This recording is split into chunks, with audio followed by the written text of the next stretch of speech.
হরে কৃষ্ণ বন্ধুরা, সকাল সকাল রান্নাবান্না শুরু হয়ে গেছে। এদিকে ডাল ধুয়ে নিয়েছি, সেটা প্রেসার কুকারের মধ্যে দিয়েছি। এটা হচ্ছে বিউলির ডাল, আর চালও ধোয়া হয়ে গেছে। একটু গরম জল তুলে দিই। যখনই আমি কোনো ডাল সেদ্ধ করি তখন প্রেসার কুকারের মধ্যে দিই, আর সেটা গরম জল দিয়ে দেওয়ার চেষ্টা করি, তাহলে তাড়াতাড়ি সেদ্ধ হয়ে যায়। বিউলির ডাল সেদ্ধ হতে একটু টাইমই লাগে, তাই গ্যাসও পড়ে তার জন্য। আর গরম জল দিয়ে করলে অতটা টাইম লাগে না, খুব তাড়াতাড়ি সিটি দিতে শুরু করে, আর আস্তে দিয়ে দমে আমি ডালটাকে সেদ্ধ করি।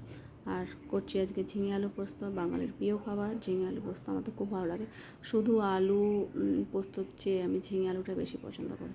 পোস্ত বেটে নিচ্ছি এটা মিক্সচারে কাঁচা লঙ্কা দিয়ে। তো আলুটা আগে ভেজে নিয়েছি, তারপর পোস্তটা এখন দিয়ে দিয়েছি এর মধ্যে।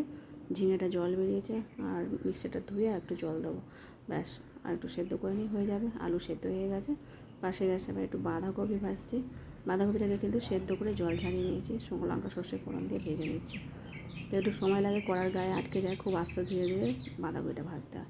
তো এরকম করেই ভাজছে। আর এদিকে ঝিঙে আলু পোস্তটা হয়ে গেছে। একটু রস রেখেছি, পরে আবার একটু শক্ত হয়ে যায়, তো একটু রসটা আজকে রেখেছি। রস ভালোই লাগে, আর পোস্তটা একটু বেশি করেই দিয়েছি।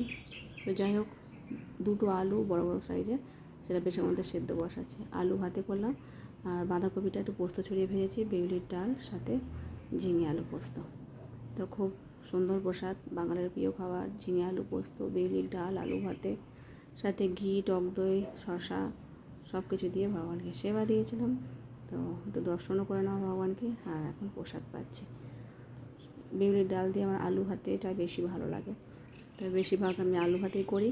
প্রভুজি আবার বলে আলু ভাজা করো, সবসময় আলু ভাতে ভালো লাগে না, পোস্ত ছড়িয়ে আলু ভাতেটা খুব ভালো লাগে। যেহেতু আমি আজকে বাঁধাকপিটা পোস্ত ছড়িয়ে করেছি, আবার পোস্ত হয়েছে, তাই আজকে আর কিছু বলবে না, ওই আলু ভাতেতেই পাবে। আর দুর্দান্ত খেতে হয়েছে আলু ভাতে দিয়ে বিউলির ডালটা। এটা হচ্ছে রাত্রিবেলা, সকালের তরকারি আছে বলে তো এই রাত্রিবেলা শুধু ভগবানের জন্য একটা আলু ভাজছি আর রুটি করছি। রুটি সবার জন্যই হয়েছে, কিন্তু তরকারি আছে বলে শুধু ভগবানের জন্য আলু ভাজবো।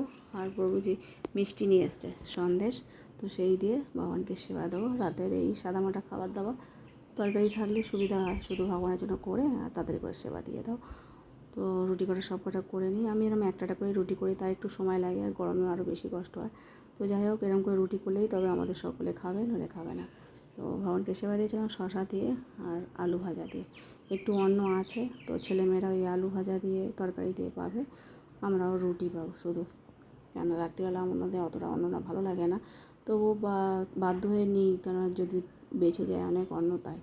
তো সন্দেশ দিয়ে ভগবানকে সেবা দিয়েছিলাম। সব এঁটেটুকু ওবেলার তরকারি আছে, সেগুলো নিয়েছি, আলু ভাজা তার সাথে নিয়েছিলাম। এখন গরম গরম রুটি দিয়ে এই প্রসাদ পাচ্ছি। বাঁধাকপি ভাজাও অল্প অল্প ছিল। আর আজকের মধ্যে ভিডিওটা শেষ করছি। হরে কৃষ্ণ।